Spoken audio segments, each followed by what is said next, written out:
She says, why do you call these folks unfriendly? Well, because I think it's important for us to recognize that the complaint that's typically leveled is that you are trusting your friendly sources, Gospels. Let's take a look at what unfriendly sources, in other words, non-believers, would say about Jesus. And that's what we're going to do. And we're going to start with an ancient Greek historian of the name of Thallus. Thallus was somebody who wrote, and I'm going to be referring to my notes here as I go along. By the way, this article in its entirety is called, Is There Any Evidence for Jesus Outside the Bible? And you can find it by simply looking and use a search engine, the search bar, at coldcasechristianity.com. Okay, that being said, we're looking at Thallus here. He is a non-Christian source. His source is pretty ancient, and we don't have a lot of Thallus, we don't have anything really from Thallus originally. What we have are pieces, fragments of the work of Thallus that are delivered to us by other ancient sources. I don't think there's any reason, though, to not believe that these are authentic quotes from Thallus, because most of those sources that are quoting Thallus are not friendly to Thallus. And they're quoting Thallus in order to argue about what he's said. If you were going to try to pull the wool over my eyes, you would simply lie about what Thallus said and make him agree with you. But if you're going to embarrassingly write about his disagreement with you, I think there's probably a good reason to believe that he actually did disagree with you. And so we have an ancient source from Julius Africanus in which he's going to quote something that Thallus writes about very early in history. You can see dating here right around the 50s, 60s of the first century.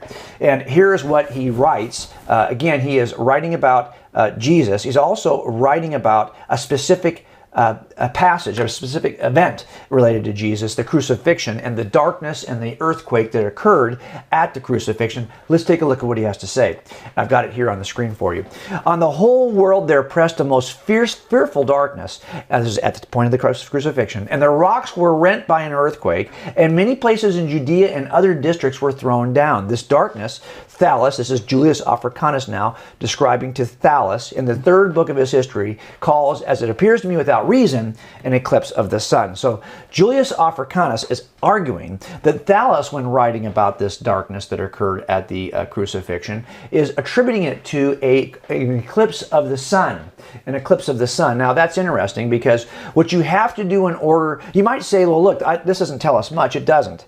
But it tells us that in the earliest source here from Thallus, that Thallus believed that Jesus was in fact a historical character who was crucified, and at the point of his crucifixion, there was a great darkness and earthquake, but the darkness was caused by an eclipse of the sun. He may explain it a different way, but he has to reluctantly back into several details, including the life of Jesus, the crucifixion, and the darkness at the crucifixion, in order to make any claim against Jesus. So you get some data from this early non-Christian source. Let's go to another one. This is Cornelius Tacitus. Tacitus is, as I've written a lot about Tacitus on the website on this page. He is basically wrote the Annals for Emperor Vespasian. And Vespasian wanted to know a little bit of detail about what happened under Nero's reign. So what you have here is a statement written by Tacitus, who is explaining in the Annals he wrote who Nero blamed for the destruction of Rome. Let's take a look at what he writes here. This is Tacitus writing. Consequently, to get rid of the report, Nero fastened the guilt and inflicted the most exquisite tortures on a class hated for their abominations, called what? Called Christians by the populace. Christus, from whom the name had its origin, suffered the extreme penalty during the reign of Tiberius at the hands of one of our procurators, Pontius Pilatus. And a most mischievous superstition, thus checked for the moment, again broke out not only in Judea, the first source of the evil, but even in Rome, where all things hideous and shameful from every part of the world find their center and become popular. Sounds like Rome was a really hopping place at the time. But here's what this does tell us. It tells us that there is a group who followed a man named Christus, who called themselves Christians. Okay, makes sense. And that this man suffered the extreme penalty, was crucified under the reign of Tiberius at the hands of one of our procurators, who, guess who, Pontius Pilate. And that this mischievous superstition, what could that be? It seems to me that what might be reasonable here is that there's a superstition related to the resurrection. Now, he's not going to say that here, but it does appear this is an early account that at least tangentially infers something about the resurrection, and we're pretty early in time. We're late 1st century, early 2nd century. And this is the source of the evil was obviously here in Judea. Lots of details about location, about leadership, about government, about the way he was executed, about the names of his followers. Lots, even hinting at the resurrection here, just from this brief, non-Christian, hostile, unfriendly, ancient source. So we know some things about Jesus now. If we lost everything else, we'd know some details now, wouldn't we, about who Jesus is. Let's go to another source. We're going to go to a Syrian philosopher named Marabar Serapion. And what Serapion does is he's writing to his son, describing to his son the fate of a number of philosophers. He's writing in the late 1st century, early 2nd century. And he's writing about what happened to several leaders of several movements. Let's read what he has to say. What benefit did the Athenians obtain by putting Socrates to death? Famine and plague came upon them as judgment for their crime. Or the people of Samos for burning Pythagoras. In one moment their country was covered with sand. Or the Jews by murdering their wise king. After that their kingdom was abolished. God rightly avenged these men. The wise king lived on in the teachings he enacted. So here we have Jesus described, without a name, as the wise king. He was, in fact, that's what was the label that was put over his cross. The wise king of the Jews, who was killed, and then the kingdom was, the temple was destroyed in 70 AD. And then on top of it all, there is some sense here that the teaching of this wise king continued on with his followers. Some more data we have related to Jesus coming from non-Christian pagan sources. Hostile sources. That's what the most important part is. Let's go to Phlegon. Let me scroll down here on my article on the website. This is somebody who is very similar to Thales in the sense that we don't have the original work of Phlegon. We have to trust another ancient source to get what Phlegon said, and typically the ancient source that's quoting Phlegon is kind of debating it with Phlegon. So that's why I think that there's some credibility to what the ancient source is saying. If you're writing to a group that doesn't know who the sources are, you might as well have this guy agree with you, but instead he simply says it as it is. Phlegon offers a position that is somehow different than the other ancient source. So he's going to mention, this ancient historian is going to mention something about Jesus. We'll talk about it here on the screen. I've got a couple of quotes. Now, there's a lot more that I could add to this, and on the website, there's just a ton of really more information we're just not going to be able to cover here in 28 minutes. So please visit that article if you want to learn more. But let's just talk about a couple of quotes from Phlegon being quoted by Origen. Now, Phlegon, in the 13th or 14th book, I think, of his Chronicles, not only ascribed to Jesus a knowledge of future events, but also testified that the result corresponded to his predictions. So here you have somebody in the ancient world, relatively early, late 1st century, early 2nd century, who is saying that, hey, this guy Jesus, he also was a predictor of future events, and these things actually turn out the way he predicted them.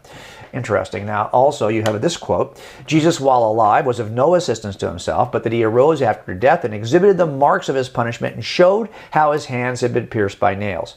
Now, remember, this is not an eyewitness who saw this. I'm not making that claim. That any of these ancient sources that we're talking about today are, in fact, eyewitnesses. That's what's in the Gospels. And if you're wondering, well, I can't trust the Gospels, then you're not being fair to the Gospels because you haven't even tested them by tossing them out the way you have. You need to be able to test them. That's what cold case Christianity does. But the point here is that these are ancient sources who, if nothing else, affirm for us the information about Jesus that's already circulating. It's already circulating in the culture. It's what's being said about Jesus, much the same way I might report today about what has been said about Abraham Lincoln. So this is what you're hearing in the earliest sources. So here you have more data. His accurate ability to predict the future, the fact that he rose after the dead and exhibited the marks of his hands. Not all that unusual if you put this together with the Tacitus remark about this mischievous superstition. You start to see some parallels here. Let's do another one, Pliny the Younger, who is, his real name is much more complicated. I wanted to pull it up for you here. Gaius Plinius Caecilius Secundus. And he was a lawyer, an author, a magistrate. He was somebody who was very well known by leadership in the Roman Empire. As a matter of fact, he writes a letter to Trajan, Emperor Trajan, in which he describes certain aspects of Christian followers. Now, this is later in history. We're now looking at a little bit later in history than the other sources, in the sense that this, well, at least this, his information is more about followers of Jesus and their religious community than anything else. But when you see what he says about the followers in their religious community, you get a chance to mine out some data about Jesus. Check it out. Pliny says, they, the Christians, were in the habit of meeting on a certain fixed day before it was light. And when they sang in alternate verses a hymn to Christ as to a God, and bound themselves by a solemn oath not to any wicked deeds, but never to commit any fraud, theft, or adultery, never to falsify their word, nor deny a trust when they should be called upon to deliver it up. After which it was their custom to separate and then reassemble to partake of food, but food not of an ordinary kind and an innocent kind, because there were other groups out there that were not necessarily partaking of food of an innocent or ordinary kind. Pliny is basically saying, hey, the Christians were. This supper they would have together. Now, what you see here are certain early beliefs that Christians held, if nothing else. Is Jesus God? Did the earliest Christians think Jesus was God? It seems like he thinks they do. Pliny seems to report that. Also, you've got questions about how they represented certain teachings of their master. If you're wondering about the historical reliability, for example, the Sermon on the Mount, or any of the moral, ethical teaching of Jesus, you see some of it reflected here in the work of Pliny describing what the Christians believed. So you've got some more data about Jesus.